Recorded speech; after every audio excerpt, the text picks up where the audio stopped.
Really scary images in a quiet neighborhood in Arvada this morning. 4 people are hospitalized after a small plane crashed and caught fire.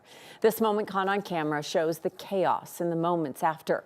A man comes up with a hose to try and help, and neighbors gather around. Our crews got on scene within an hour of the first report. Photojournalist Mike Grady gave us a view after that fire was put out from above.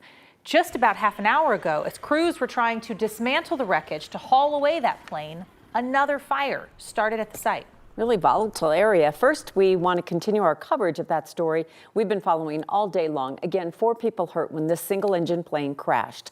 It happened in someone's front yard at Oberon and Carr. That's just south of West 62nd Avenue, near the train tracks there. According to flight tracking website FlightAware, this was the path of the plane this morning, taking off from Centennial Airport about 9:30, heading to the Rocky Mountain Airport in Broomfield. Online flight registration shows the registered owner is based in Larimer County.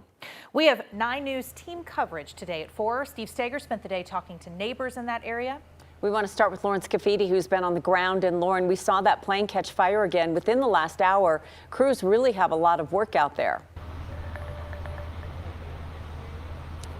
Yeah, it certainly has been a long day here, and I want to tell you why that this plane lit on fire again. So take a look. You can see that crews are taking apart the plane. They're lifting it up in that crane, and then they're going to put it in this trailer nearby, so that way they can take it to Greeley to get tested a little bit more. But the thing is, they were cutting into one of the wings while they were here, and we're told that there was still some fuel in the plane, and that's when the plane lit on fire again for the second time. The first time is when it crashed down here in this front lawn. So good thing that there is a very heavy first responder presence here. Firefighters were able to put out that fire pretty quickly, but we did listen to the conversation that the pilot had with air traffic control, and you can hear the pilot saying that his oil light goes on and he's going to look for some sort of maybe field to land his plane in, and he says that he's got to put the plane down. So this is where he landed, right in the front lawn. So the NTSB tells us that he was only up in the air for about 15 minutes.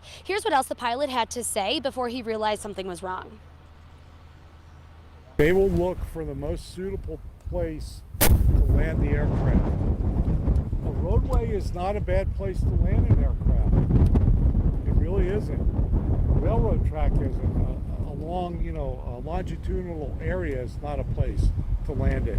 So I'm sure what was going through the pilot's mind was, I see a roadway, I need to get this aircraft down, let's give it a shot.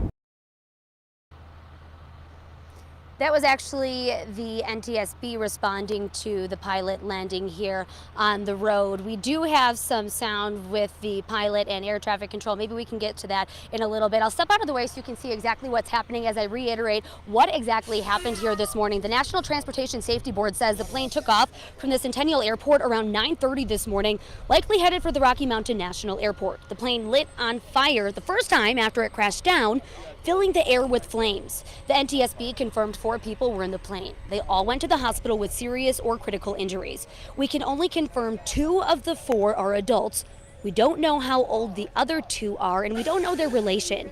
The NTSB says that no one was thrown from the plane when it landed here. The NTSB says that they'll be here investigating through the day and possibly even tomorrow, because like I said, the next steps are to get this plane to Greeley so that the NTSB can keep on investigating. Coming up at 5, we'll explain exactly what else is going on here. And luckily, the people who live in this home are okay. The homeowners, I believe, are sitting maybe right under the garage where it's open there, kind of just getting a front row seat to everything that's happening here. So again, they are okay. But Steve Steger is also in the area. And Steve, you've been talking to neighbors here. What have neighbors been saying?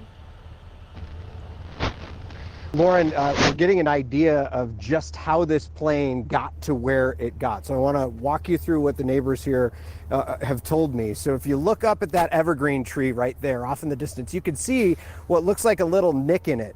This plane nicked that tree and then slammed into the fence right here. Just a little scratch you can kind of see on the fence line there from the wing. I'm told by the neighbor who lives here, the wing went underneath this truck, unbelievably. And then as you follow these orange spots on the ground, you kind of see some of the marks where this plane made its way through.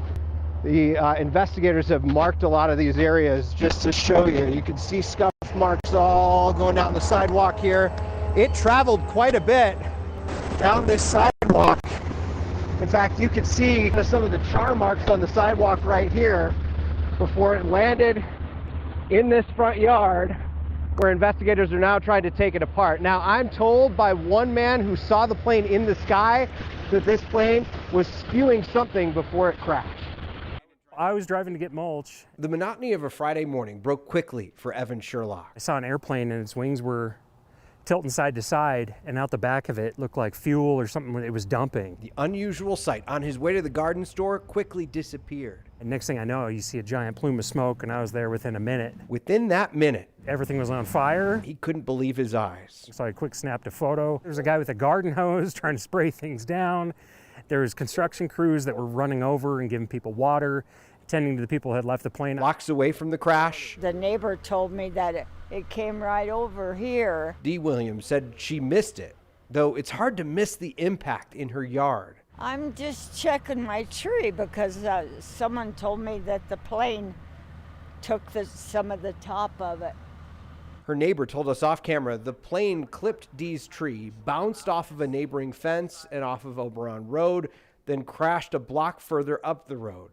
She says she saw workers who had been in a neighboring backyard rush to help the 4 people who were inside. A wild scene It rattled me pretty hard this morning. that hits very close to home. But that's too close for comfort, as far as I'm concerned. Thank you, Steve. As this story continues to develop, we're going to bring you updates, and you can always get them by downloading our free 9 News app.